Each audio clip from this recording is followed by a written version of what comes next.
It is great to be here with you today. It's great to be in Croatia, where finally people pronounce my name correctly.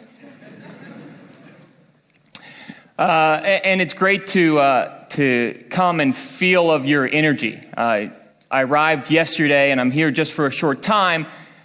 And obviously, there has been a lot of talk of your recent elections and of the Prime Minister, and many of the conversations I've been in thus far have discussed this. But when I look out at this audience, this is the future of Croatia, right here in this room. It's the entrepreneurs, it's those who are thinking ahead to next year, to 5 years, to 10 years, who are starting to build that future, who are coming up with ideas in their living rooms and in their kitchens, in their garages, and taking those ideas to the world from something that you wrestle with, you think about, you struggle with, you build, you create, you build a team, you build a company. That company becomes an international player, part of a conversation. And that is what drives economies forward. And that's what I see before me today. I see energy, I see excitement, I see ideas that are ready to be formed. And certainly that's what we try to do at CES, is take the best ideas from all over the world, from every industry, and bring them together into a single place.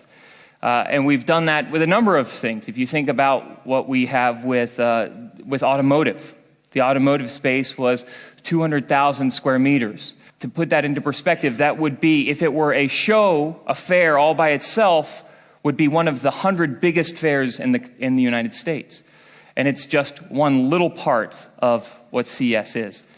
CES 2016 set records across the board. And next year, as we head to Las Vegas, it will be our 50th birthday party. So I encourage all of you to come to Las Vegas and help us celebrate. What I want to do now is talk a little bit about what that future looks like, the future that each one of you can build, the future that each one of you can start to put together. I want to talk about the building blocks that have come together and built the platform that we're on today, and ultimately what that future starts to look like. So let's step back and let's think about where we've come. Let's think back and specifically about data. If you think back to 1890, Herman Holsworth, he had gotten a PhD from Columbia. He was living in Washington, D.C., working for the Commerce Department. And at the time, the Census Bureau, and at the time, one of the big struggles was the census. The 1880 census had taken 8 years to complete. They were getting ready to do the 1890 census, and the concern was that it was going to take over 10 years to do the census, so that the census would actually be done after the time they would need to start the 1900 census. Herman Holsworth came up with a simple machine, a tabulation machine, that would allow them to read data, organize it, analyze it, and it cut the census down from an 8-year process to a 1-year process. He began to manufacture those machines in a little neighborhood of Washington, D.C. called Georgetown. For those of you who have ever been to Washington, D.C., you know it's not the manufacturing metropolis that it apparently once was. And those machines began to ship all over the world. They shipped to census bureaus in Europe. They shipped to census bureaus other places. That company would merge several years later with 3 other companies to become IBM. So from a simple idea, solving a simple problem, one solution, we see a large multinational corporation being born. Stepping forward, 1942, we get the first digital computer, the ABC. But it wouldn't be for another 40 or 50 years till the idea of home computing, digital computing in our homes, would become a ubiquitous idea. We step forward, 1956, IBM introduces the first hard drive. It's about the size of a refrigerator. But it wouldn't be until the 90s that would start to become a ubiquitous idea. Storage being readily available, digital storage that we could store all of this information on. 1967, the first CES is born in New York City. It would continue to grow until Las Vegas really is the only city in the United States big enough to hold it, with enough exhibit space and enough hotel rooms. Just to put things into perspective, 3 of the largest convention centers in the United States are in Las Vegas. CES uses all 3 of them. 1967, we also have one of my favorite stories. Richard Greenblatt is a professor. He writes a very influential paper about artificial intelligence.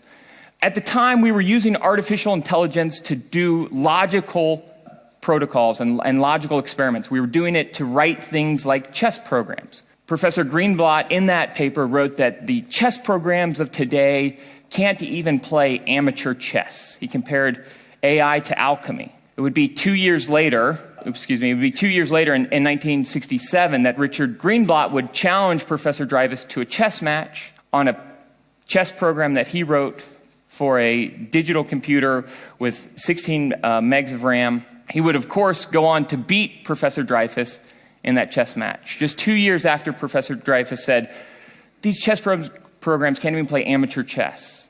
So we see that sometimes technology and innovation takes decades to come to fruition. The first digital computer in 1942, but it's not until the 80s that home computing becomes ubiquitous. The first hard drive in 1956, but it isn't until the 90s that storage becomes ubiquitous. And yet, at the same time, some things start to happen very, very quickly. Amateur chess programs become professional chess programs, become very good chess programs. In 1980, McKinsey comes out with a very influential quote, a very influential study, with a prediction that 20 years from that point, in 2000, there would maybe be about 900,000 smartphones in the United States. By 2000, there were 100 million smartphones in the United States. Today, there's over 330 million smartphones. And like Croatia, you see more mobile subscriptions than people. It was only a few years ago that we thought that would be possible anywhere in the world. And at the time we said, maybe it makes sense in a place like Hong Kong, small, concentrated population, densely populated community with unique characteristics. You've got a large percentage of the population traveling across country borders at the time, and so maybe it makes sense that they would need 2 mobile subscriptions. But we see that has grown to be a widely held view. Most countries in Europe now have more cellular subscriptions than people. And that's true also as we've seen in the United States. Stepping forward, 2007, we get Apple introducing the original iPhone. And this is an important time period for innovation and for technology. 2006, Nintendo launches the Wiimote. And the Wiimote is one of the first products to take sensors and embed them in consumer-facing products. So prior to that point, we were using things like accelerometers to deploy airbags. We were using them to control missile systems, but we weren't using them in consumer-facing products. So then we started to put them into consumer-facing products, the first being the Wiimote, which allowed the individual to digitize their physical movement, their physical motion, and incorporate that into the gameplay. The same innovation, the same technology was built into the original iPhone, and the primary purpose at that time, in 2007, was simply to change the orientation of the screen, to switch it from portrait to landscape mode. It would add about $15 to the bill of materials, to the cost of the good being produced. So about $7 for the x-axis and about $7 or so for the y-axis. Today, we don't even price accelerometers in terms of degrees of motion. You get the entire chipset, and the price points are well below $1 for the entire thing. And so we see how quickly innovation becomes inexpensive, and then as a result, how we can deploy it widely. And I think that's a very important premise, that when something moves from an expensive scarcity to an inexpensive abundance, we waste that. And when we waste that, we start to change how we use that technology. 1981, Xerox introduces the Xerox Star. It's the first computer to use a graphical user interface. At the time, the price point is $75,000 US. It doesn't see a lot of people buying it. It doesn't have much market potential. It is essentially ruled a failure because nobody buys it. 3 years later, Steve Jobs would take what he learned from Xerox, incorporate it into the original Macintosh, launch the Macintosh at about $2,500. It would become the first computer to have a graphical user interface that would go on to see commercial success, commercial viability. Now, think back to the time that we were using computers in the 80s. We didn't need a graphical user interface. We could navigate that computer environment just fine. The graphical user interface was essentially a redundant feature. So what happens between 81 and 84? Computing prices go down, computing power goes up.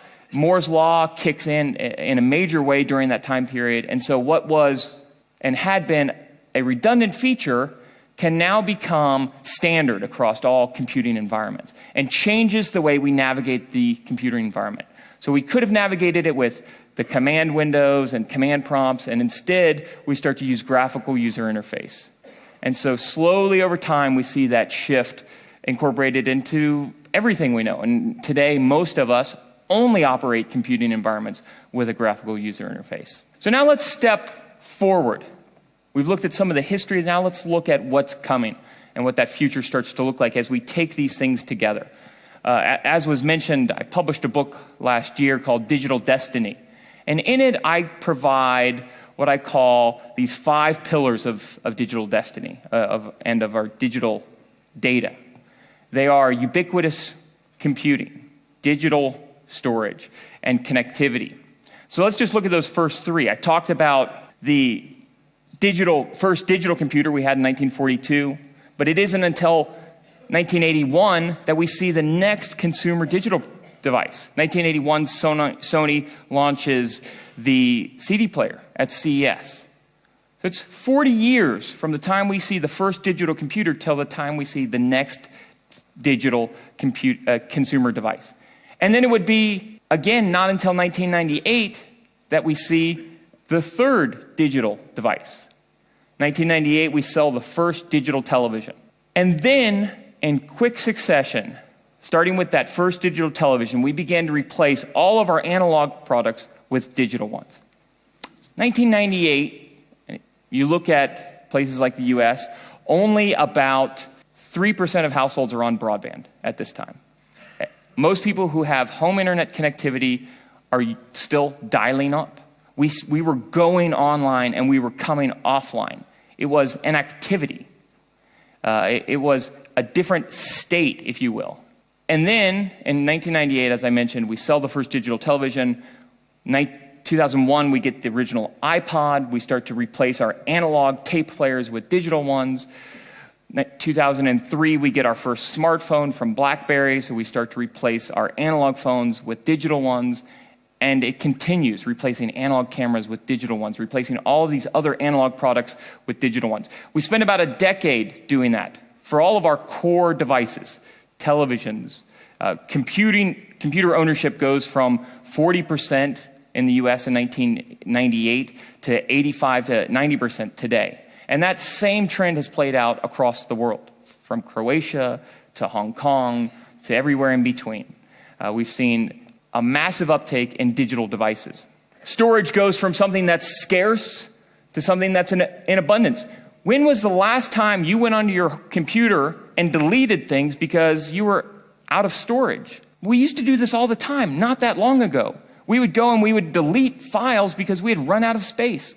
Now we just get bigger hard drives, we store it on external hard drives, we store it on the cloud, we move documents around, the way we interact with this digital data is different, so we might not even save it locally. All of that shift has happened in just the last couple of years.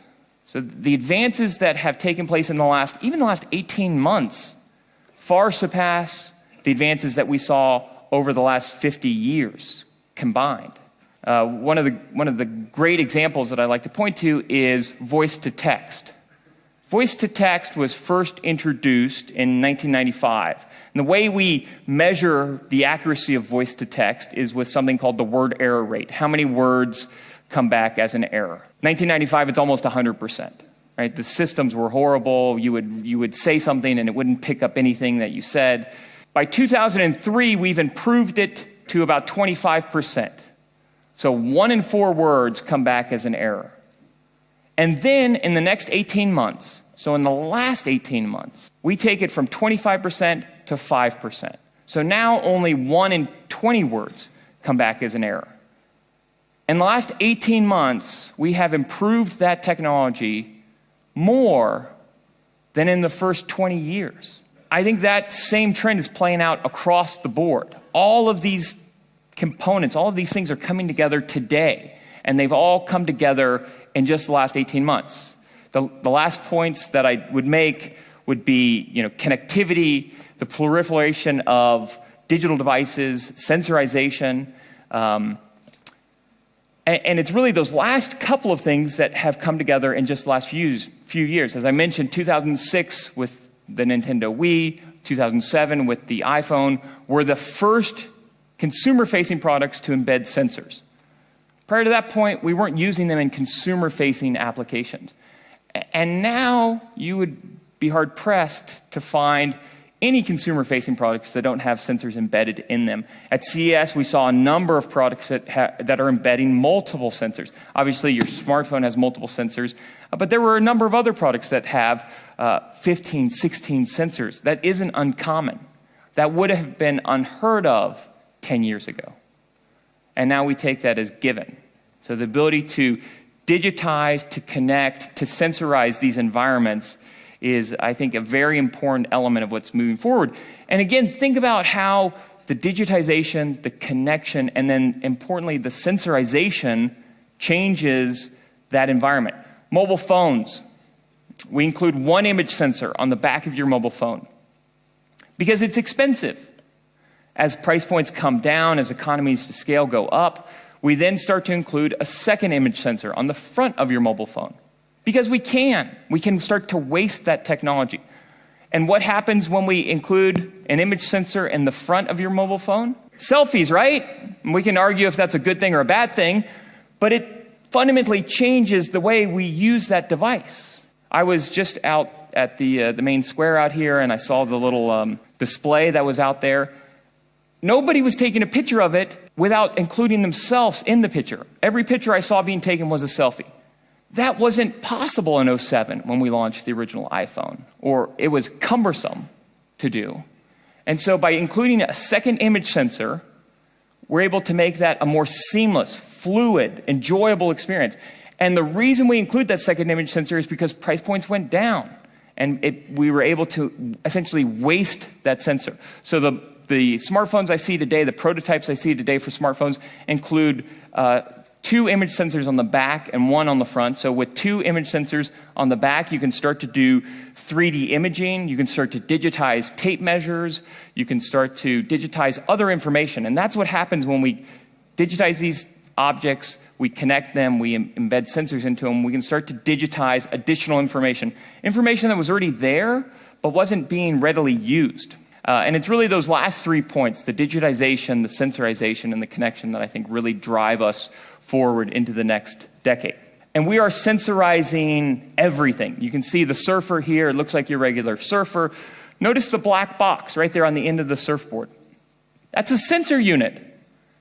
Includes in it the same sensors that are showing up in your iPhone, the same sensors that were built into the Wiimote. And with that, now we can measure things like wave height, how fast he was surfing, so the speed, where he did his bottom turns, how long the ride was. All of the information that was already there, but wasn't being captured in a very systematic way. It wasn't being collected, it wasn't being analyzed, it wasn't being stored. And so now all of a sudden we can start to capture all of that information. Where do we go next as we start to capture all of that information? As we start to digitize information that was already there but wasn't being readily utilized. Simple baby onesie. This was launched at CES a couple of years ago. It's a company called Mimo. And you'll notice that it's got a little green turtle on its hip.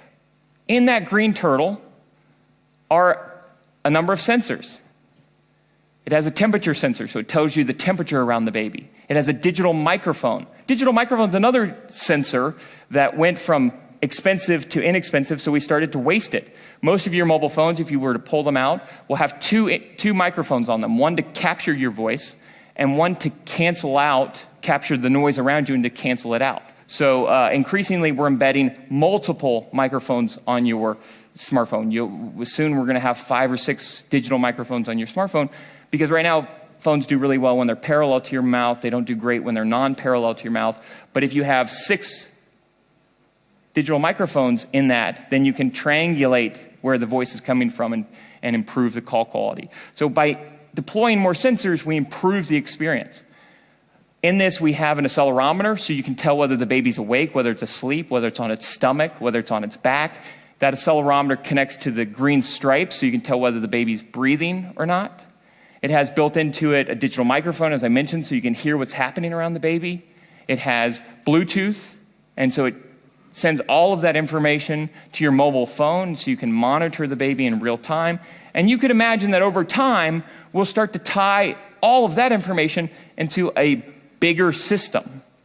So if the baby were to stop breathing, emergency numbers would be dialed, the doctor would be alerted, the ambulance would be alerted, lights might go on, the front door would unlock. If you were sleeping, maybe alarms go off. All of these things can be triggered simply by digitizing the information that was already there, but just wasn't being captured in a very systematic way. So as you think about what that future looks like, think about where information exists that isn't being captured, that isn't being utilized, and how sensors might unleash that data and unleash that information to power environments. So one of the things I talk about in the book is the idea that we take what's happening in the physical environment, we digitize it, and then ultimately it has to feed back into the physical environment in which we live. This is the diagram that I use in the book, and it talks about you can see we have this analog activity, steps, walking, probably the easiest example.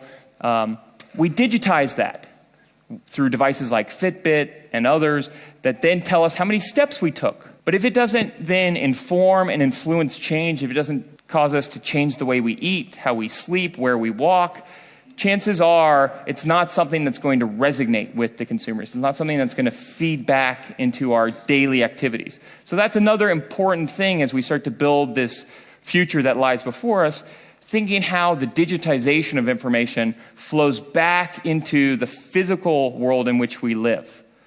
Because if it doesn't change the way we live, chances are it's not something that will resonate. Had the image sensor on the front of the mobile phone not changed the way we lived and the way we used that device and the way we communicated with one another, it's probably not something that would have had much longevity, wouldn't have stayed around.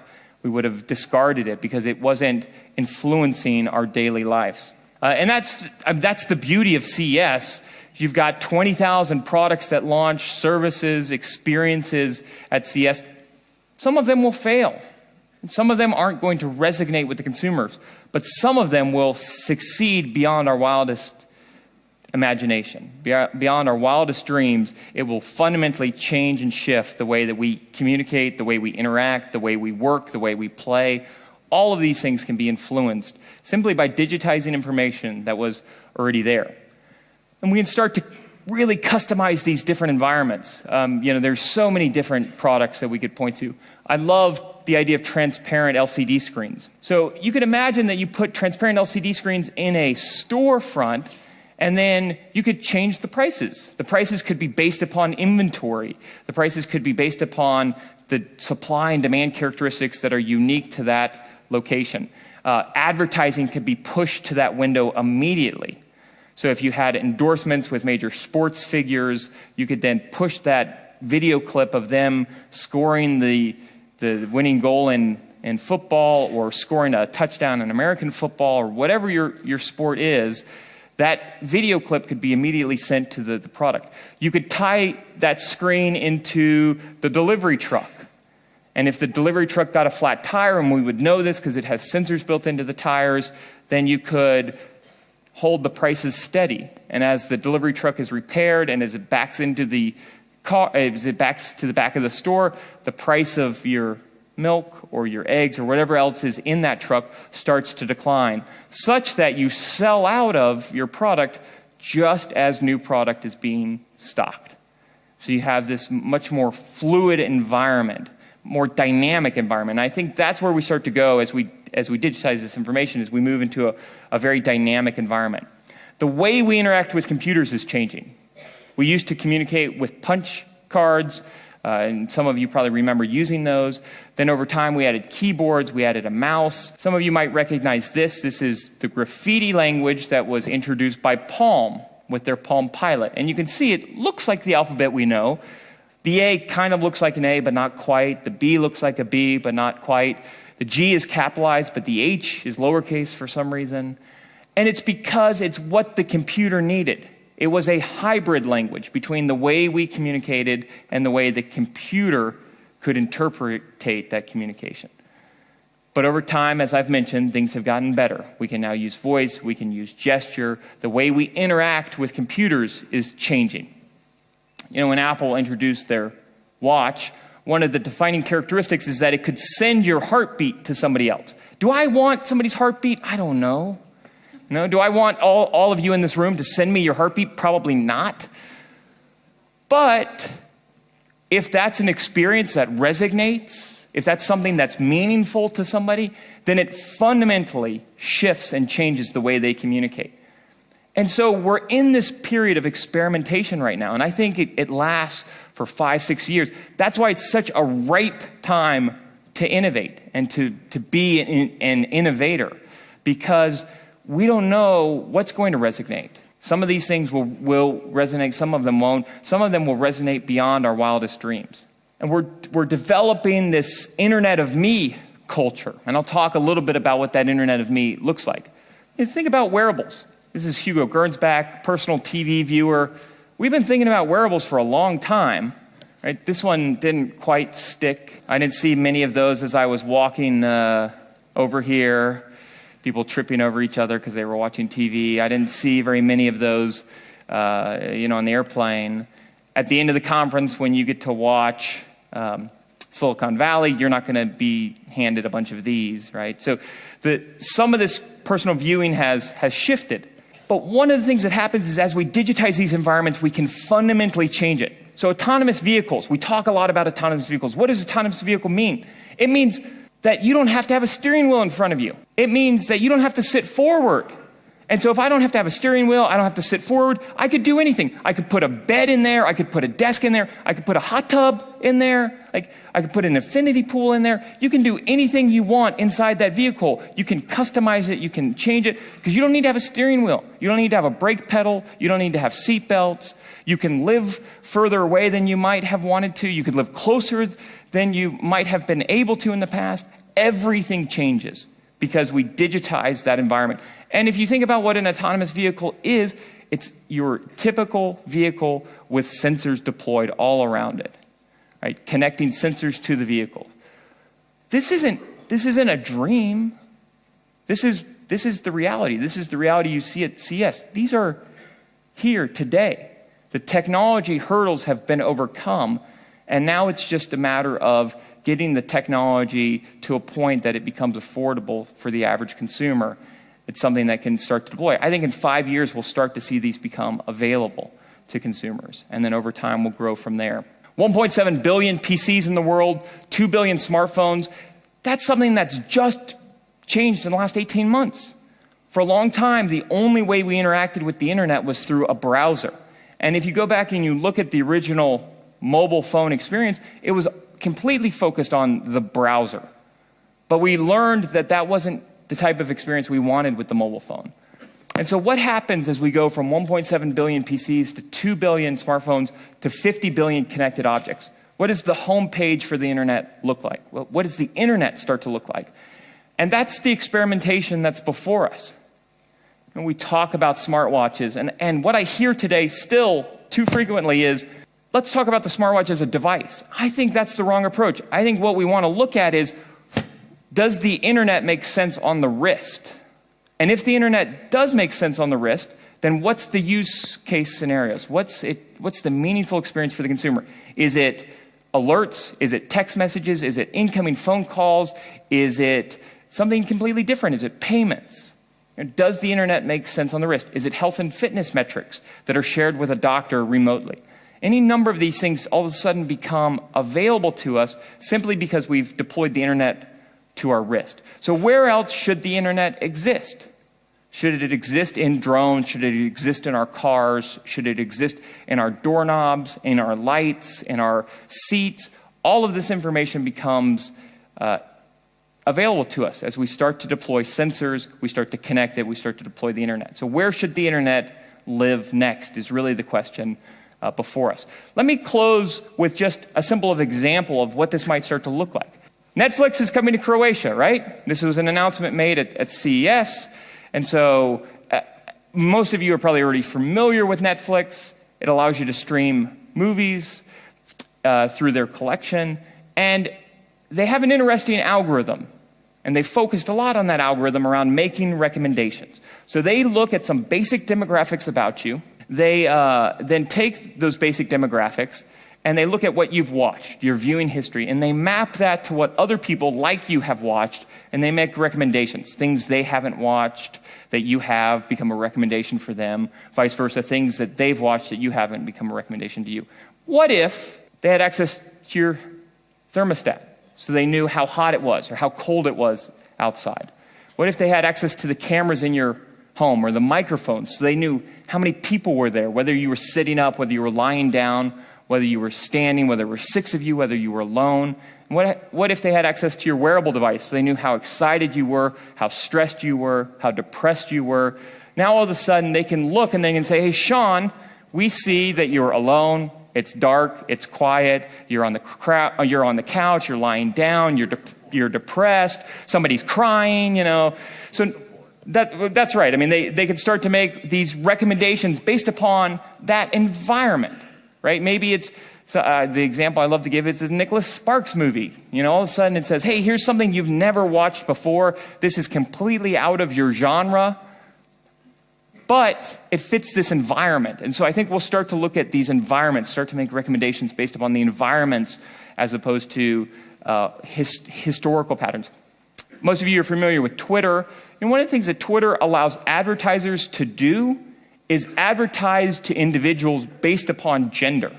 But Twitter never defines your gender. You don't say whether you're male or female when you sign up for Twitter. They don't know with certainty what your gender is. It's digitally defined. It's based upon how you use the program, the type of people you follow, the way you write, the type of things you write.